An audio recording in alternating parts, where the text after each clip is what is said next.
I am not a pro at lettering. I just want to find a few easy ways to make my spreads pop. So in today's video, we're going to explore some of the easy lettering that you can all do, because I can do it without any effort to add to your planners. The first way is really just to pick up a colored pen and write out a word in all caps. It's that simple. I've been doing it more and more in the last couple of months, as it's just so simple and so effective, and I don't know, I feel like it gives it a more sophisticated look, like a bit less all over the place, and you really can't mess this up. I've been doing this loads on these gratitude, one line a day sort of monthly pages, just singling out one word that makes such a big difference, and bonus points if the highlighter you're using is a bit thicker than your main pen. I've also been doing this way when I just have an overwhelming as it is spread, but still need some sort of an accent, some pop of color, you know. I've been trying to kind of leave the bottom bit a bit longer on these words too. I feel it's that much more artistic. Second way, and I do this a lot, is to write out a word using a thicker highlighter and or a Tombow brush pen that kind of automatically gives you a bit of a thicker word, and then trace it around with a regular pen. It makes that word pop just a bit more, and also as an added bonus, if it's just a fun pastel-y kind of color, you can rest assured that it'll still be visible and not just fade out and merge with your spread. It's all just a bit of fun, really.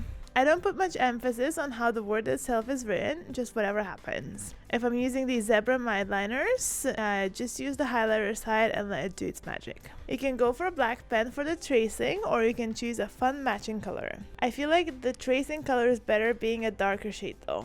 As a variation of this, I like to just trace one bit of a letter sometimes. It's kind of like adding a shadow to a letter. This makes it a bit more three-dimensional, and sometimes there's just not a lot of space for me to trace the whole word. I tend to do this with gray pen, just inevitably gravitate towards a more fun color and add a bit of a shadow.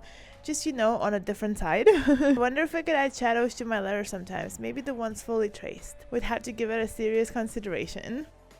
Now, I'm not really the most proficient this way, and yet I still try and do it some of my spreads. Silly me. It's when you write out a word in caps or with a thicker highlighter, and then take a finer pen and letter on top of it, kind of like a cursive type look. This looks so nice for headers, and some people do it so well, and I'm a bit disappointed I've not actually managed to perfect it ever. I feel like my writing over it almost kind of stains it. My only two instances when I thought it actually worked is this one for my Go Wild journal spread, when I added extra strokes to it and actually used another thicker highlighter. In the end, this turned out to be one of those spreads I actually like more after the pen. This one as well, I just used the gray pen and then used some color on top of it, and this way the mild lettering kind of almost breaks it out a bit, which now that I think about it would be a much better way. Just leave a tiny space in between your letters to letter the same word or another word, like currently reading or something. I might have to try and get back to you guys, see what that's like. Now, this is my reigning favorite way, along with the tracing. I tend to use one or the other most often than not. It's to have like a column on the letter that I color in. Usually it's a straight stroke in the letter, like a K or an N. You guys know what I mean, I hope. I may have entered the world of delusion trying to come up with these terms of lettering. I'm just an amateur planner user, so this is all not professional advice, of course. Anyway, I think this has potential to be very elegant. I usually kind of letter the main bit with a finer bit of the highlighter and fill it the thicker bit, and that just ends up to be so satisfying. There's a couple of iterations of this as well, you know, for these instances when you want to switch it up a bit.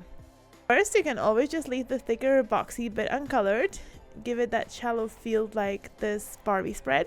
Or you could go completely different route and actually fill the whole thing with some sort of a pattern. I usually tend to go for stripes, and sometimes it's more successful than others, but a fun way nonetheless. I've never made this dotted, that could be cute as well, or if you're using massive letters, could even draw something inside. A proper art piece, you know, just a few ideas like that. I might try the art piece next time.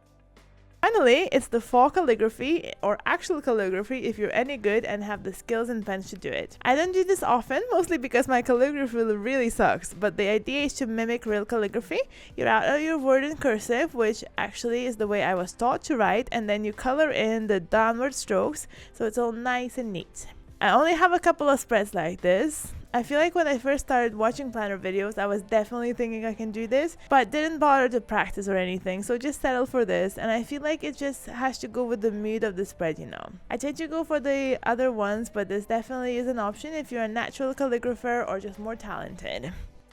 Also, I just wanted to mention, you don't have to letter at all. It's your planner. Like these couple of spreads, they turn out okay and there's no special pens in them. Especially this moving one is probably my favorite one, and there's no different pens in here. So if you don't want to, don't. These are just some fun ideas if you wanted to put all these pens you inevitably bought to good use. What do you guys do? Do you guys use any pens? Do you switch the fonts up? Please let me know in the comment section down below. If you enjoyed today's video, you might also want to check this one out. That's the pens that stood the test of time and pens that didn't. Thank you so much for watching, and I shall see you in my next craft session.